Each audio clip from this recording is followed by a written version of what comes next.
My name is Natalia Dyer. I'm with Sharon Smith, and I'm 5'3". I'm Noah Schnapp. I'm 10 years old. I'm Finn Wolfhard. I'm 6. 4'11". I'm 12 years old. My name is Gaten Matarazzo, and I'm 12 years old. The Stranger Things cast members are some of the biggest celebrities in the world today, but 10 years ago, most of them were just normal kids trying to find their way. Joe Keery was living in Chicago looking for a job, doing small commercials, and trying to get his acting career started. Millie Bobby Brown was on the edge of quitting acting because she had not booked a role in a long time, and her family was going through serious financial problems. Dacre Montgomery was just trying to build a normal life in Perth, not knowing that his entire world would change after sending one wild audition tape. None of them expected Stranger Things to bring them the level of fame and success they have today. And what makes it even more special is that each one of their audition stories is different, surprising, and emotional.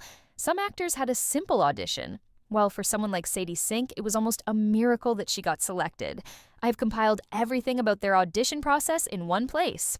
Make sure to watch till the end, because every single story is worth hearing. I didn't tie it to a string. It was actually flying. No, I'll prove it. Swear first.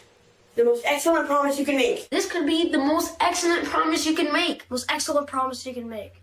Swear it! Stand over there, Nancy. Okay, now close your eyes. Joe Keery's journey started in the most unexpected way. He originally auditioned for the role of Jonathan Byers. He recorded a self-tape and sent it in, but he didn't hear anything back for a long time. For 2 months, it seemed like nothing was going to happen.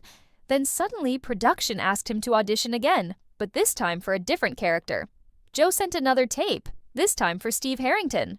At that point, he was living in Chicago, working odd jobs, doing commercials, and trying to survive in the acting world.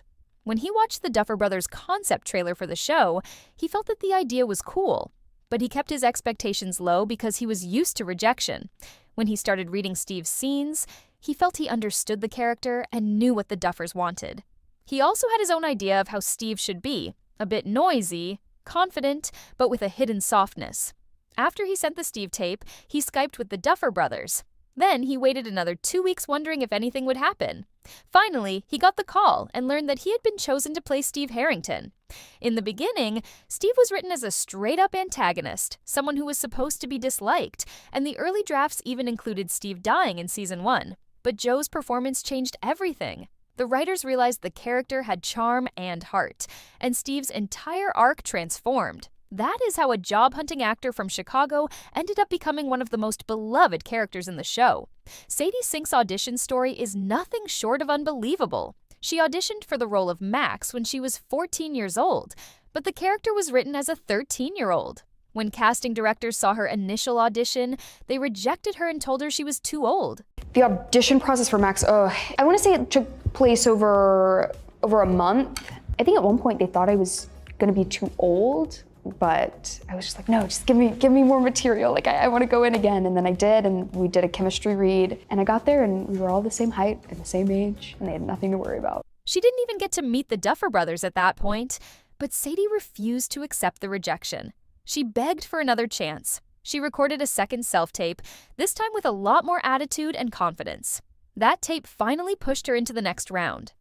After that, she was invited to Los Angeles for an audition session that lasted nearly 5 hours. She did scenes again and again while the Duffer Brothers tested her toughness, sarcasm, and emotional strength. Because Max was written as a skateboarder, Sadie had to go through a skateboard test even though she did not know how to skateboard. She almost failed it, but the Duffers believed she could learn quickly, and she eventually trained for months before filming. Then she had a chemistry read with Caleb McLaughlin and Gaten Matarazzo. They wanted to see if she fit naturally with the boys. In the room, she brought that "don't mess with me" energy Max is known for. She spoke sharply, acted tough, and the boys reacted perfectly to her energy. That chemistry session was the final piece. What makes it even more surprising is that Sadie was one of the last people cast for Season 2. She believed she didn't get the part, but a week later she got the official call. She screamed when she heard the news. At the time, she had been juggling Broadway shows, traveling between Texas and New York, and feeling unsure whether her career was moving forward. Stranger Things changed everything for her. Dacre Montgomery's audition is one of the most iconic stories in the Stranger Things casting world. He was living in Perth, Australia, trying to build a simple life when he received the audition sides for Billy. He got the scenes in the morning and filmed the entire self-tape that same day. But he didn't just do a normal self-tape, he decided to turn it into a short film. He asked his friends from his acting university to read opposite him, but they had no idea what he planned. He shaved parts of his hair around his face while keeping a mustache. He oiled his body. He wore John Lennon-style sunglasses. He changed clothes mid-tape, sometimes shirtless, sometimes wearing a leather jacket. And in one part, he even wore a nude-colored G-string. He also played 2 classic 1984 songs, Hungry Like the Wolf and Come On Eileen, because he wanted to match the era of the show. Stop it!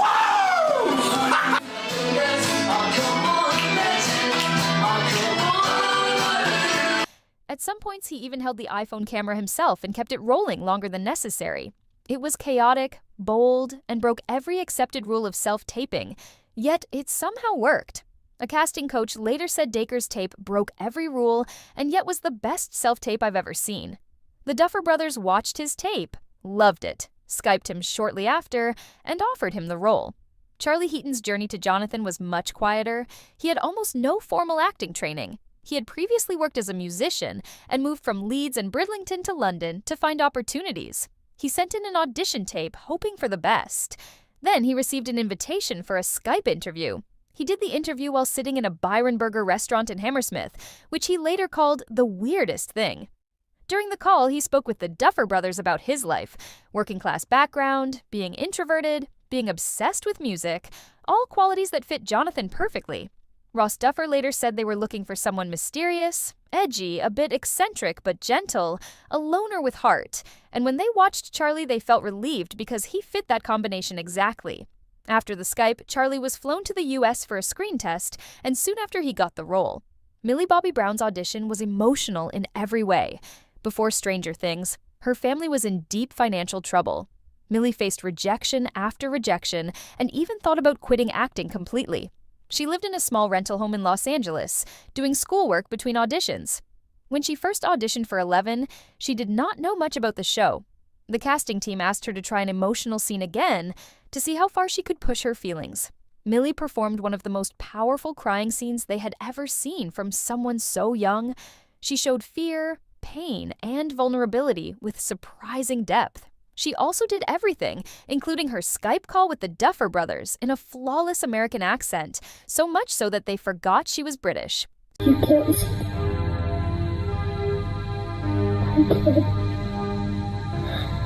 I can see it. I saw. Then. Stranger Things changed not only her career, but her entire family's life. Millie later said, "Stranger Things saved my family." Her audition was the spark that lit the path. Gaten Matarazzo's story is full of heart. He originally auditioned for Mike Wheeler, not Dustin. He read for the part of Mike, but the Duffers didn't think he was right for it. Yet they loved him too much to let him go. They loved his humor, his improvisation, and his natural charm. So they rewrote the role of Dustin to fit Gaten. His cleidocranial dysplasia, which affected his teeth, became part of the character instead of something to hide. Gaten had Broadway experience, having played Gavroche in Les Miserables and performing on stage from a young age. His audition made the entire room laugh. During chemistry reads with Finn Wolfhard and Caleb McLaughlin, the trio clicked instantly. The Duffers saw the spark and knew they had their core friend group. Nancy, listen to me. Listen. Listen! This is probably the most serious, most important thing ever. David Harbour's audition came during one of the hardest periods of his life. He felt stuck in his career, believing he would never get a major role. He was dealing with depression and financial stress. His agent told him about a strange sci-fi Netflix show called Montauk, which would later become Stranger Things. David auditioned with dummy scenes that had nothing to do with monsters or the Upside Down. They were emotional scenes about grief, loss, and a broken man. David played Hopper as someone tired, angry, sad, and barely surviving. In a callback, he performed a heartbreaking monologue about losing a daughter, and he cried on cue. The Duffers were convinced immediately. He went through several audition rounds, and even though some Netflix executives had doubts, the Duffers pushed hard for him. When he finally got the call, he was walking his dog and burst into tears. He didn't even know Hopper was the lead until the first table read. His story is proof that sometimes the right role arrives just when someone needs hope. Noah Schnapp's audition for Will Byers was gentle but powerful. He was 10 years old and had already worked in a Spielberg film. The show needed a child who looked innocent, but had enough charisma that viewers would care about him, even though he would disappear for much of the first season. Noah's tape showed vulnerability and emotion that made the Duffers believe the other kids would believably risk everything to find him. They also knew he would need to carry season 2, and his talent made that possible. Am I weird? It's just sometimes I feel, I don't know, like I'm stuck. Finn Wolfhard recorded his audition while sick in bed. It did not matter. The tape was full of life, humor, and excitement. Finn naturally had the adventurous spirit of Mike Wheeler, the boy who leads the group and protects his friends. During early auditions, Finn even began directing the other kids, telling them where to stand and how to read lines. Everyone laughed because it felt so natural. Carmen Cuba later said that she saw Finn's directing instinct even at that young age, and years later, she cast him in his first feature as a director. Natalia Dyer's audition was simple and typical. So if anybody has anything to get off their chest before we pray, now's the time. Well, I have this friend who won't even sit with us at lunch because we're Christians. Yeah, Brody. Look, it's not because you're Christians. It's because you're a coalition of social misfits. You act like you don't even know us. She was living in New York, studying at NYU, balancing college life with auditions. She didn't receive the full script and had to make guesses about Nancy's personality.